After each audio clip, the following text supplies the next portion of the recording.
കവിഞ്ഞൊഴുകുമി അനുഗ്രഹം നിറഞ്ഞൊഴുകുമി അനുഗ്രഹം കവിഞ്ഞൊഴുകുമി അനുഗ്രഹം നിറഞ്ഞൊഴുകുമി അനുഗ്രഹം എൻ പാപവും ശാപവും ഒഴുകി ദൂരയാ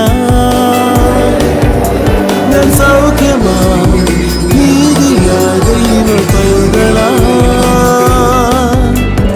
യേശുവിൻ സ്വന്തമായി തീർന്നു ഞാൻ എന്നെന്നും. കവിഞ്ഞൊഴുകുമി അനുഗ്രഹം നിറഞ്ഞൊഴുകുമി അനുഗ്രഹം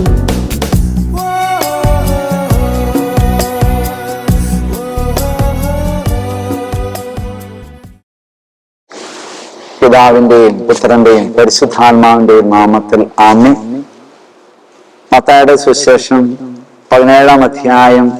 ഈശോ തന്റെ ഇഷ്ടപ്പെട്ട ശിഷ്യന്മാരെ വിളിച്ച് പ്രാർത്ഥിക്കാൻ പോകുമ്പോൾ ഈശോയുടെ മുഖം വസ്ത്രം ഒരുപോലെ സൂര്യനെ പോലെ വെട്ടിത്തിളങ്ങി ശിഷ്യന്മാർ കണ്ട് വളരെ സന്തോഷിച്ച വലിയ ഒരു അനുഗ്രഹത്തിന്റെ ഒരു ദിവസമുണ്ട്. അവിടെ അവർ നോക്കിക്കഴിഞ്ഞപ്പോൾ ഏലിയായും മോശയും അങ്ങനെ വലിയ ദൈവാനുഗ്രഹത്തിന്റെ സാന്നിധ്യം ശിഷ്യന്മാർ കണ്ടു തിരിച്ചറിഞ്ഞു. പലപ്പോഴും നോമ്പെടുത്ത് ഉപവസിച്ച് പുണ്യപ്രവർത്തനം ചെയ്യുമ്പോൾ പലപ്പോഴും നമുക്ക് അസ്വസ്ഥയും വിഷമമെല്ലാം തോന്നുമെങ്കിലും അവസാനം ഈശോ ജനിച്ചു, മരിച്ചു, ഉദ്ധാനം ചെയ്തു, മൗക്തീകരണത്തിന്റെ ഒരു അനുഗ്രഹം കൂടി നമ്മൾ ഉപവാസ പ്രാർത്ഥനയ്ക്കും പുണ്യപ്രവർത്തനത്തിനും ഉണ്ടെന്ന വലിയൊരു ബോധ്യമാണ് ഈ മൗക്തീകരണത്തിന്റെ രൂപാന്തരീകരണത്തിന്റെ ഈശോ ശിഷ്യന്മാർക്ക് വെളിപ്പെടുത്തി കൊടുക്കുന്നത്. അവസാനം നമുക്കൊരു മരണമുണ്ടെന്നും അന്ത്യവിധി ഉണ്ടെന്നും അവസാനം മൗക്തീകരണമുണ്ട്. അവിടെ മരണത്തെക്കുറിച്ച് ഭയപ്പെടുന്നില്ല, വേദനയെക്കുറിച്ച് ആകുലപ്പെടുന്നില്ല, മറിച്ച് ദൈവമായിട്ട് തന്റെ സാധാരണ മനുഷ്യരായ ഏലിയായും മോശയും സംസാരിക്കുന്നത് കണ്ടപ്പോൾ ശിഷ്യന്മാര് പറയുക, നമുക്ക് നല്ല കൂടാരങ്ങൾ ഇവിടെ പണിതെടുത്താം. പ്രിയമുള്ളവരെ, ഇന്നേ ദിവസം പ്രഭാതത്തിൽ ഉണർന്ന് പ്രാർത്ഥിച്ചൊരുങ്ങി ഈ ദൈവമക്കള് ഈ ചാനലിലൂടെ കണ്ടുകൊണ്ടിരിക്കുമ്പോൾ നീയും വെച്ച് പ്രാർത്ഥിച്ചോളൂ. നിനക്കും നിന്റെ ജീവിതത്തിന്റെ ഈശോയെ പോലെ ആ സൂര്യനെ പോലെ മുഖം പ്രകാശമായി വസ്ത്രം ധവളമായി ഇരിക്കുന്നത് കാണാനുള്ള ഒരു അനുഗ്രഹം ഇന്നത്തെ ദിവസം നിനക്ക് തരും.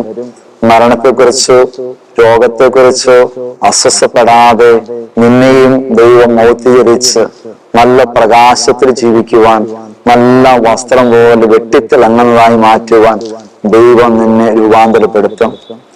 ഫ്രാൻസിസ് അസീസി പറയുന്നത്, മരണത്തെക്കുറിച്ച് നീ ഭയപ്പെടാതിരിക്കുക. ഈ ഭൂമിയിൽ നമ്മൾ മരിക്കുമ്പോൾ സ്വർഗത്തിൽ സത്യത്തിൽ നാം ജനിക്കുകയാണ് ചെയ്യുന്നത്. ഈ ഭൂമിയിൽ ചെറിയ ചെറിയ ത്യാഗങ്ങളും പുണ്യപ്രവർത്തനങ്ങളും സഹനങ്ങളും എടുക്കുമ്പോൾ അതിനെ സ്വർഗത്തില് സൽക്കർമ്മങ്ങളായിട്ട് പുണ്യപ്രവർത്തനമായിട്ട് നമ്മെ രൂപാന്തരപ്പെടുത്തും. അപ്പോൾ സൂര്യനെ പോലെ മുഖം പ്രകാശിച്ച് വസ്ത്രം ധവളമായി വെട്ടിത്തിളങ്ങുന്നതായി നിന്റെ ജീവിതത്തിൽ അനുഭവിക്കും. അതിനുള്ള ഒരു ദൈവാനുഗ്രഹമാണ് നമുക്ക് ലഭിക്കുക.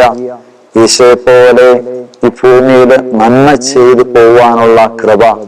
മത്തായിയുടെ സുവിശേഷം 4-ാം അധ്യായത്തില് അവൻ നീണ്ട് പ്രാർത്ഥിച്ചു, ഉപവസിച്ചു, അവൻ തളർന്നില്ല. മാലാഖമാർ സംരക്ഷിച്ചതുപോലെ ഇതാ നമ്മെ വീണ്ടും വളർത്തി വലുതാക്കുവാൻ ഈ ഉപവാസ ദിവസത്തില് പ്രത്യേകം നമ്മെ അനുഗ്രഹിക്കട്ടെ. പ്രഭാഷകന്റെ പുസ്തകം 7-ാം അധ്യായം അരുളി ചെയ്യുന്നു, പ്രാർത്ഥനയിൽ മടുപ്പ് കൂടാതിരിക്കട്ടെ, മടുപ്പുണ്ടാകാതിരിക്കട്ടെ. നമ്മള് ഈ ഉപവാസ പ്രാർത്ഥനയില് ത്യാഗം ചെയ്ത് പ്രാർത്ഥിക്കുമ്പോൾ പ്രാർത്ഥനയിൽ ഒരിക്കലും അസ്വസ്ഥപ്പെടാതിരിക്കട്ടെ. പൗലോസ്ലീഹ പറയുന്നത് പോലെ ഇടവിടാതെ പ്രാർത്ഥിക്കുവിൻ, നിരന്തരം പ്രാർത്ഥിക്കുവിൻ, ഉപവസിച്ച് പ്രാർത്ഥിക്കുവിൻ, ത്യാഗം ചെയ്ത് പ്രാർത്ഥിക്കുവിൻ. ആ വലിയൊരു തീക്ഷ്ണത ഉണ്ടാകട്ടെ. ലൂക്കാസ് സുവിശേഷം 24-ാം അധ്യായം. അവൻ തീവ്രതയാല് ഇതാ അവിടുന്ന് പ്രാർത്ഥിച്ച് ഗത്സമേൽ നമുക്ക് വലിയ മാതൃക തരുന്നുണ്ട്. വരാൻ പോകുന്ന ദൈവമക്കൾക്ക് നൽകുന്ന വലിയ രക്ഷയുടെ അനുഭവമാണ്. ആ ഒരു അനുഭവം ഈ നോമ്പകാലത്തുണ്ടാകുവാൻ പ്രത്യേകം പ്രാർത്ഥിക്കാം. ദൈവമക്കളായിരിക്കുന്ന ഇത് വാച്ച് ചെയ്തുകൊണ്ടിരിക്കുന്ന എല്ലാ ദൈവമക്കളെയും ദൈവം പ്രത്യേകമായി അനുഗ്രഹിക്കട്ടെ. പ്രത്യേകിച്ച് ഇന്നത്തെ ദിവസം നിങ്ങൾ എടുക്കുന്ന ഈ ചെറിയ ത്യാഗം ദൈവത്തോടു കൂടി 1 മണിക്കൂറെങ്കിലും ചെലവഴിക്കാൻ പാടില്ലേ എന്ന് ചോദിച്ചതുപോലെ കുറച്ച് സമയമെങ്കിലും ഇത് കണ്ടുകൊണ്ടിരിക്കുന്ന ദൈവമക്കളെ ഈശ്വർ വലിയ പരിപാലന ഉണ്ടാകട്ടെ. ജോബിന്റെ ഭവനം വേലികെട്ടി സംരക്ഷിച്ചതുപോലെ സംരക്ഷിക്കുവാൻ തന്റെ മക്കളെ പ്രത്യേകം അവിടുന്ന് അനുഗ്രഹിക്കട്ടെ. തള്ളക്കോഴി തന്റെ ചിറകിന്റെ കീഴിൽ തന്റെ മക്കളെ ശേഖരിച്ച് ചേർക്കുന്നത് പോലെ നിന്റെ പ്രിയപ്പെട്ടവരെ അനുഗ്രഹിക്കട്ടെ. ഇവിടെ ആയിരിക്കുന്നവരും അകലെ ആയിരിക്കുന്നവരെല്ലാം ഈശോയെ ആസ്വദിക്കുകയും അനുഗ്രഹിക്കുകയും പൗത്രീകരിക്കുകയും ചെയ്യട്ടെ, ഇപ്പോഴും എപ്പോഴും എന്നേക്കും. ലൂക്കാസ് സുവിശേഷം 4-ാം അധ്യായം 18-ാം തിരുവചനം. ഞാൻ അന്തർക്ക് കാഴ്ചശക്തി നൽകുന്നു എന്നരുളി ചെയ്ത ഈശോ ഇന്ന് പ്രത്യേകമായിട്ട് ബാബു എന്ന മകനെ പ്രത്യേകമായി ഓർത്ത് പ്രാർത്ഥിക്കാം.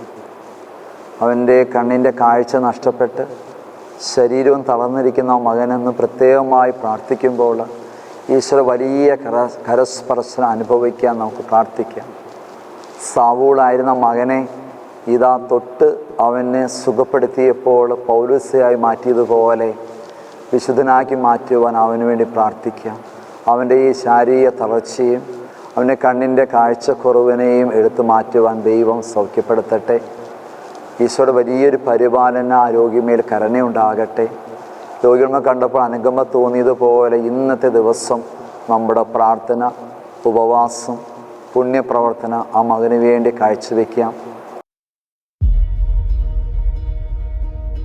സ്ട്രോക്ക് വന്ന് കാഴ്ച നഷ്ടപ്പെടുകയും ഇടത് കാലും കൈയും ചലനശേഷി നഷ്ടപ്പെടുകയും ചെയ്ത ബാബു LF ഹോസ്പിറ്റലിലെ ഡോക്ടർമാരുടെ നിർദ്ദേശമനുസരിച്ച് ഇപ്പോൾ ഫിസിയോതെറാപ്പി നടത്തി വരികയാണ്.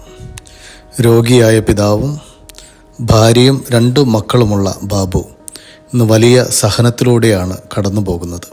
ഈ സഹോദരനോട് ഒപ്പം നമുക്ക് ചേർന്ന് നിൽക്കാം. നമ്മുടെ പ്രാർത്ഥനയും സഹായവും ഇന്ന് ഈ മകന് വേണ്ടി സമർപ്പിക്കാം.